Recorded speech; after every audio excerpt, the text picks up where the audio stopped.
તો એક મહત્વના સમાચાર મળી રહ્યા છે। નજર કરીએ મહત્વના સમાચાર પર। સુરતમાં ડમી વિદ્યાર્થી પરીક્ષા આપતા ઝડપાયો છે। સુરતથી આ મહત્વના સમાચાર। ડમી વિદ્યાર્થી પરીક્ષા આપતા ઝડપાયો। યુનિવર્સિટીની TYBAની પરીક્ષા ચાલી રહી હતી, જેમાં આ ડમી વિદ્યાર્થી પરીક્ષા આપી રહ્યો હતો, જેને ઝડપી પડાયો છે।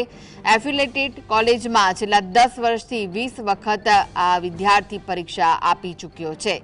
તો સુપરવાઇઝરની સતર્કતાથી ડમી વિદ્યાર્થી પકડાયો છે। જે મહત્વના સમાચાર સુરતથી મળી રહ્યા છે।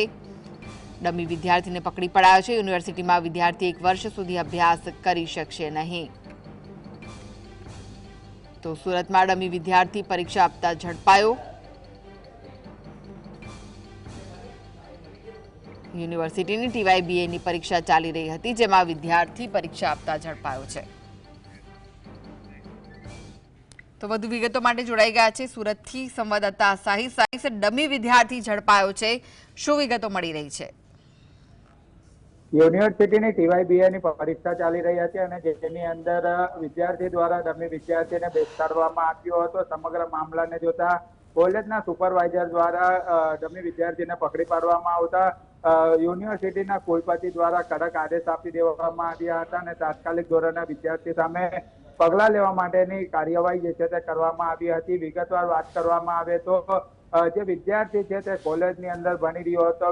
વર્ષ 2015-16ની અંદર વિદ્યાર્થી ભણી રહ્યો હતો, પરંતુ સતત જે રીતના માહિતી મળી રહી છે કે 10 વર્ષ દરમિયાન 20 વખત TYBAની પરીક્ષા વિદ્યાર્થી દ્વારા આપવામાં આવી હતી, પરંતુ અવારનવાર વિદ્યાર્થી નાપાસ થઈ રહ્યો હતો અને આખરે વિદ્યાર્થી દ્વારા જે રીતના તેમને ડમી વિદ્યાર્થી પરીક્ષામાં બેસાડી દેવામાં આવ્યો હતો અને પરીક્ષા દરમિયાન જ સુપરવાઇઝર દ્વારા ચેકિંગ કરવામાં આવ્યું હતું અને સુપરવાઇઝર દ્વારા ચેકિંગ કર્યા બાદ જે વિદ્યાર્થી ડમી પકડાઈ ગયો હતો અને તાત્કાલિક ધોરણે સ્થાનિક પોલીસને પણ જાણ કરવામાં આવી હતી અને કાર્યવાહીનો દોર શરૂ કરી દેવામાં આવ્યો હતો। એટલે ચોક્કસપણે કહી શકાય, જ્યારે ડમી વિદ્યાર્થી પકડાયો હતો ત્યારે યુનિવર્સિટીને લાંછન લાગે તેવી પણ ઘટના જે છે તે સામે આવી હતી। સમગ્ર ઘટનાને જોતા હાલ તો સુપરવાઇઝર દ્વારા સ્થાનિક પોલીસને જાણ કરવામાં આવી હતી। યુનિવર્સિટીના કુલપતિ કિશોરસિંહ ચાવડાને પણ જાણ કરવામાં આવી હતી અને સમગ્ર ઘટનાને જોતા હવે વિદ્યાર્થી 1 વર્ષ સુધી યુનિવર્સિટી કે કોલેજમાં